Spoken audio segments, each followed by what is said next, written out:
এবারের কোটা সংস্কার আন্দোলনে একেবারে প্রথম দিকে নিহত হন সফল ফ্রিল্যান্সার মীর মাহফুজুর রহমান মুগ্ধ। বাংলাদেশ ইউনিভার্সিটি অব প্রফেশনালস তথা বিইউপিতে পড়ুয়া এমবিএর শিক্ষার্থী ছিলেন তিনি। খুলনা বিশ্ববিদ্যালয় থেকে গণিতে স্নাতক শেষে উচ্চতর শিক্ষা গ্রহণের পাশাপাশি ফ্রিল্যান্সিং করতেন তিনি। সোশ্যাল মিডিয়ায় পরিচিত ছিলেন মীর মুগ্ধ নামে।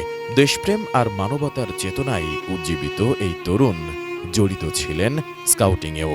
তবে কোটা সংস্কার আন্দোলন চলাকালে মাথায় গুলিবিদ্ধ হয়ে ঝরে গেছে এই তাজা প্রাণ। গুলিবিদ্ধ হওয়ার কিছুক্ষণ আগের একটি ভিডিওতে দেখা যায় ধোঁয়ায় আচ্ছন্ন সড়কে ছোটাছুটি করছেন শিক্ষার্থীরা। এর মধ্যে হাতে পানি ভর্তি বাক্স ও বিস্কুট নিয়ে ছুটছেন মুগ্ধ। ছাত্রদের ডেকে ডেকে বলছেন, পানি লাগবে কারো, পানি। ভিডিওতে দেখা যায় অনেকেই তার কাছ থেকে পানি পান করছেন।